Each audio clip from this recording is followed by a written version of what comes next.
Thanks for checking out the Brad and John Show podcast. This segment of the show is brought to you by John Combest's book, Stalking, Harassment, Internet Trolling, A Guide to Recovering and Rebuilding After Online Attacks. It's a great reference if you've ever been the unfortunate target of a social media attack.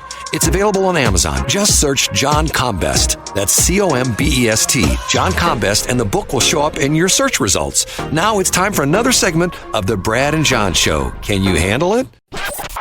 It's me, Egbert, once again. I'm the new owner of this station. I went out and hired the best talk radio consultant, Jeff Allen from News Talk STL, and told him to hire the worst talent he could find. Jeff did exactly as I told him. Ladies and gentlemen, here are Brad and John. And Jeff Allen is the guy behind that political cartoon. Have you seen that, John? Seen the political cartoon? I do know the one you're talking about. Yeah, thanks to you. Yeah, if you don't know the whole crazy, weird story. 97, and you know what, and I don't mean this, I'm going to say this by starting off the show by saying there's no malintent whatsoever on my part. I think what's happened to the radio industry in general and specifically to Odyssey is sad. Odyssey owns KMOX and Y98 and KZK and 97.1 here in St. Louis. They're in bankruptcy right now. And the story that came out, we talked about it, was it last week, the week before last? Yeah. One of the people who wants to buy them out of bankruptcy, in other words, come in and essentially extinguish the debts and work it out with the bankruptcy court, is George Soros. So obviously, the interesting part of that is especially when you have KMOX and especially with 97.1 being the conservative station, possibly owned by George Soros, which is sort of one of those things like, well, if that were to happen, would he change the format? Would he get rid of people? Would he, take it to liberal talk? Would he put Swahili dance music on there? I mean, what would he do? Well, I think wouldn't the easiest thing, and I'm not a technical radio guy, Brad, you've done this for many decades, couldn't he just rebroadcast St. Louis Public Radio and accomplish the same goal? I mean, maybe add an extra hour of a transgender dance off or a lop the genitals off show or something like that. You said that you talked to Jason Rosenbaum. Once again, I will say, who is a bright spot in journalism because he does such an excellent job. And even if I didn't like the guy, I would still say that. He does an excellent job. Absolutely. And like you say, he's a pioneer. Didn't you tell me he was like videotaping press conferences back in like 2006 or something crazy? I think it was 06 and 07. Yeah, he had my favorite video of all time, Brad, that he ever did. You know how campaigns send trackers to videotape candidates? Yes. So Jason, one time at Lincoln Days, I was standing by Jason in the back of a room, and I think we were in Springfield. I could be wrong. But Jason videotaped a Republican videotaping a Democrat videotaping a candidate. And it was just a beautiful daisy chain of voyeurism. Can we say voyeurism on the air? We're more than happy to. Bye. Oh, and by the way, speaking of that, Brad, today, you know why today's episode is very special? Why's that? It's episode number 69. Wow. But see, here's what's interesting. You and I have this different numbering system.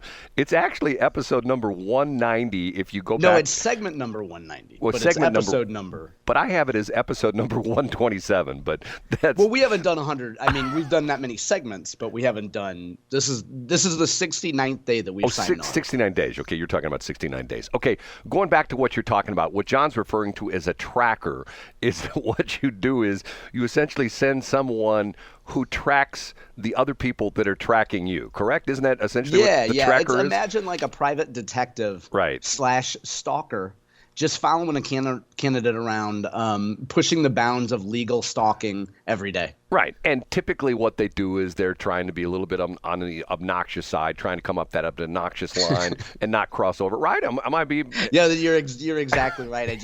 My mind is flashing a sizzle reel of candidates, tripping or stuffing a donut in their face. Or there's a Democrat tracker got a great thing of Roy Blunt pretending to talk on the phone, and the phone's not on. Like Roy's just pretending to be too busy to talk to this guy. It's great. Well, probably the most recent one it wasn't a tracker. It's just mainstream media where they had Joe Biden taking questions about the Hamas situation while he's licking an ice cream cone. Yeah. It's going like, okay, can you imagine, John?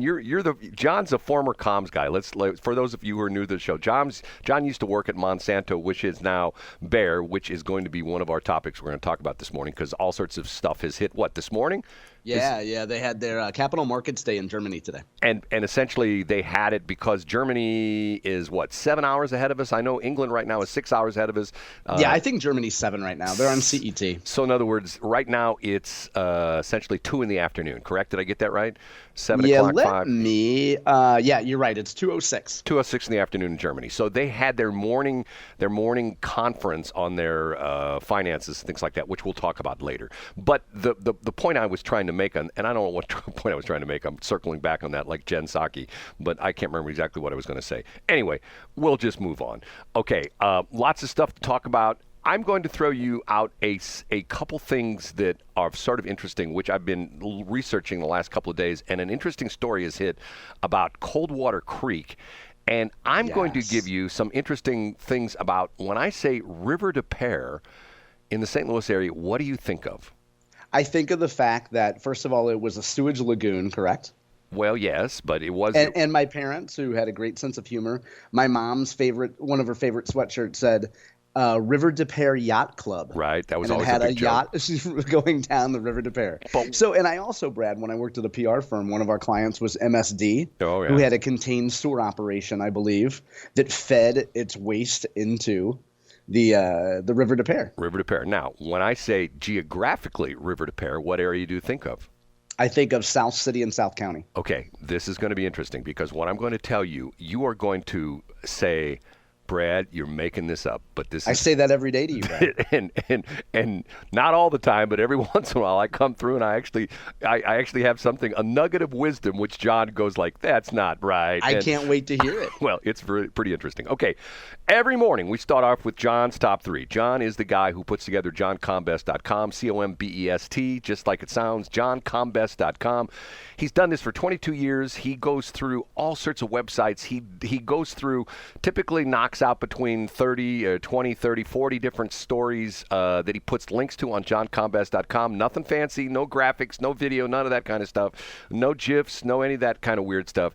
It's just straight click on a link if you want to find out more kind of stuff. And we distill it down to the top 3. And we have a guy who comes in every morning. What's your name again? I'm Casey Kasem. And he starts us off with... In third place... a positive resolution to a topic that we discussed yesterday, Brad. Yesterday we discussed how a week ago today was filing day in Jefferson City, where candidates make a pilgrimage. If they want to file on the first day of candidate filing, they make a pilgrimage to Jeff City and file. We told the story of a gentleman named Gavin Bania, who's running to be alderman in Glendale, which is right near Kirkwood here in the St. Louis area. This gentleman also wanted to run for Secretary of State. He made a social media post that day about how the stress from filing day caused him to have a panic attack. He found out that another Democrat named Barbara Pfeiffer, a state rep from Kirkwood, was filing, and that this gentleman said that he received death threats. So I linked to it on my website Saturday at johncombest.com. This gentleman immediately deleted his post.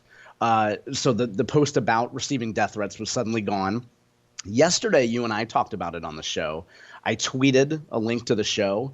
And last night, Mr. Bania posted also to Twitter that a clarification, so to speak, and you can find it today on johncombest.com. It turns out that Mr. Bania did not actually receive any death threats. But he said he did receive threats. They were, quote, absolutely not from Representative Pfeiffer or any active Democrat. And then he continued a thread. He had 3 more posts where he talked a little bit about the fact that he deleted the original post because it had glaring flaws, which could easily be misinterpreted. Like, people could read death threats and think he actually meant death threats, which is not what he meant when he said death threats. But he wanted people to know that he's, quote, I'm human, I care, and I'm running for Glendale's Board of Aldermen. Okay, hold it. So it's a nice resolution. We can rest easy knowing that Democrat State Rep Barbara Pfeiffer is not a hit woman. She is not the Tony Soprano of the Webster-Kirkwood area, or even the Johnny Sack or Phil Leotardo, to use some Sopranos references there. A wink at Sopranos fans. So good resolution, Brad. It's a good example of us talking about the story. You know, a cynic might say, if we hadn't talked about this and if we hadn't taken the time to shine a light on this, would people think that maybe Barbara Pfeiffer was a hit woman? But we don't have to worry about that now. To his credit, Brad, I think it took some cojones for Mr. Bania to retweet me to address this directly. He could have gone a bunch of passive-aggressive ways about it. He chose not to. So fair balls to him, you know? Okay, let me back up a minute. When you say you made something sort of funny, I don't know if you intended that or not, but you said a death threat is not a death threat. Isn't that what you said? Yeah, I mean, sometimes maybe it's just a metaphorical death threat, Brad. Maybe when you say death threats, maybe you mean... Well, so when if I were to say I'm going to kill that person, I'm just saying, I'm going to kill him with kindness, or kill him with love, or kill him with gift certificates from McDonald's or something like that. Or I think of it more as if you looked at me funny, and I felt a certain way about it, I could say, well, there's Brad issuing death threats, and you know what? As long as I apologize for it later. No blood, no foul. So you grew up in North County, Brad. That's what we say. No blood, no foul. Yes. So that would be a macro aggression then, not a micro. It would be a macro aggression. Hey, and here's the thing. I happen to have written a book about this topic, and it would be very easy for us to pile on this young man at this point. He clearly made a mistake. Jussie Smollett is still going around pretending that guys in MAGA hats put a noose around his neck. It only took Gavin Bania hours after we posted the show to say, well, okay, like threats, death threats, potato, potato.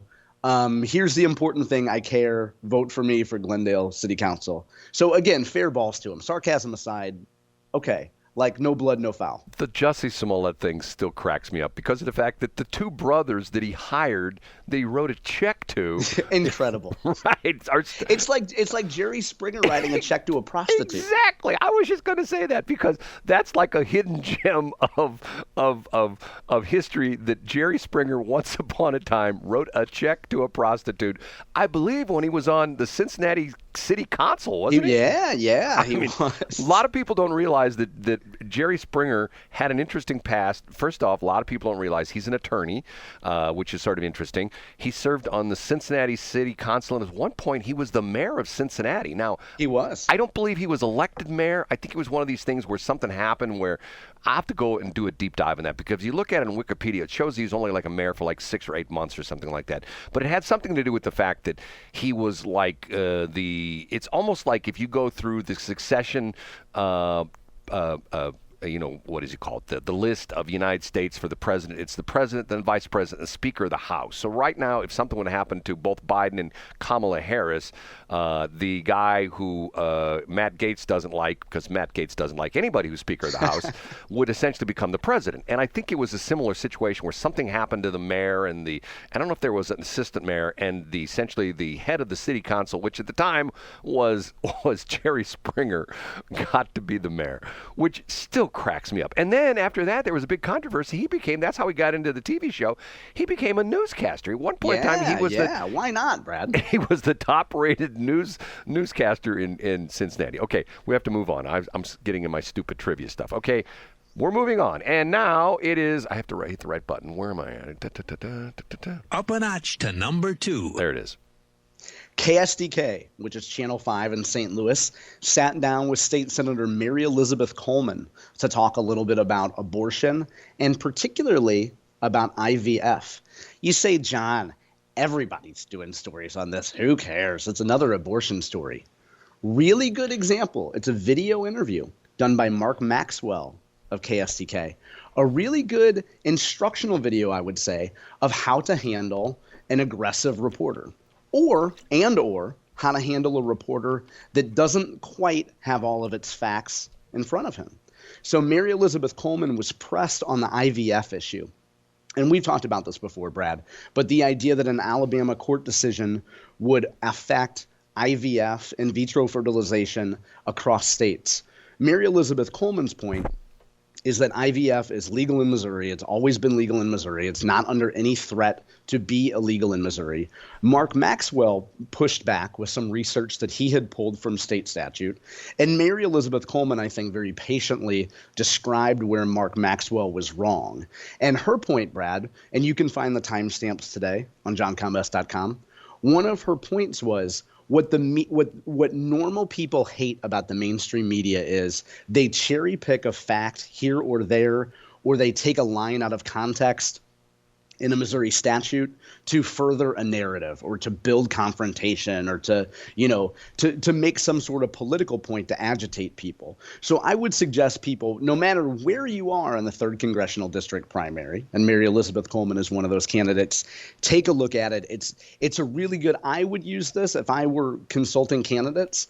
I would have them sit down and I would pull about 5 minutes from this and look at how you have a conversation with someone who's prodding you a little bit and how you correct someone who's very much wrong about the facts of a case. Boy, you don't mess with Mary Elizabeth, man. She smacked me down. Remember that? I know. It was joyous, right? Right. She smacked me down. Hey, and you know what? But she did it in a way, Brad, that pointed out where because you had at one point heard a mainstream narrative, and when we hear something a few times, even someone that's as skeptical as you, Brad, will hear something and take it as fact. It's the old Richard Gere gerbil story. How many times do you hear that he has to play with a gerbil involving his nether regions before you think, well, maybe he really put it up there? You know what I'm saying? Only John can connect the Richard Gere gerbil story. No, the point being is that, I'll wave my hand and I say guilty as charged. I heard it numerous times. Matter of fact, I heard it on KWMU of all places. Yep. And what we're talking about was that I've heard the fact that when they put in the new abortion law in Texas, they made absolutely positively no exceptions, and there was a woman who had a complicated pregnancy, and essentially she was going to die. The baby was unviable, and it was causing, which is not, when this is one of these things where people think this only happens in the movies. No, if you go back in history, this is very common for women dying in childbirth. Because now you've got all prenatal care and stuff like that, and to a certain extent, and I don't want to give the situation, but me personally, with my wife at the time, had a similar situation, which was not a good situation, which would have never been known if it wasn't for the fact of modern medical care. But anyway, the point being is that I heard it time and time and time again that the Texas law was that if you wanted an abortion, no matter what, if even for saving the life of the mother, you had to go to a different state. And boy, she just slapped me down. And once again, she was right. I was wrong. And you're a better man for it, Brian. I am a better man because of Mary Louise. Steel sharpens steel. No pressure, no diamonds, Brad. That's right. No pressure, no diamonds. Last but not least, the number one. Continuing a theme from last week, I told you, Brad, the Attorney General's race is going to be the most exciting one in the state of Missouri. A couple important stories I would point folks to. First of all, Attorney General Andrew Bailey was on Elijah Harr's show, KWTO, which, by the way, you probably know this, Brad, stands for Keeping Watch Over the Ozarks. Did you know that? Well, matter of fact, I don't know about they used to run a promo. I've heard it two different ways. They used to have a guy come on and he'd say, "This is the station that cares about the Ozarks. Yes, we're KWTO because we keep watching the Ozarks." That's what the guy used to say all the time. Oh, nice. Okay. So anyway, I got us off track. I'm pulling a Brad Hildebrand and getting us off track, but I'm highly caffeinated today, if you can't tell. Elijah Harr had a great conversation with Andrew Bailey that detailed the Planned Parenthood lawsuit. They talked a little bit about the Project Veritas video in which Kansas City Planned Parenthood workers were talking about trafficking, essentially how they could traffic minors across state lines. So listen to Elijah's interview. Once again, I have the timestamps up on my website today. And then also the top link is Will Scharf was on Fox News to give an update on Trump cases. Now, I believe he did this interview before the 9-0 ruling came out yesterday, but Will gave an overview about the Georgia case and kind of the state of play of where we stand today. Once again, you will have two very strong, very good candidates pointing out where the other one is coming up short. I would also say the Instagram post of the day yesterday, Will Scharf tweeted a picture of him, another attorney, and Donald Trump. And it was an action shot. It was candid. Will had the best caption ever. You know what it was, Brad? We don't allow gerbils in this room. Brought to you by Richard Gere. Yeah. No caption, Brad. Just a picture. Because you know what it was? It was Will standing there doing his work for the president. No caption needed. Interesting. Okay, we got to take a break here, but one point of information.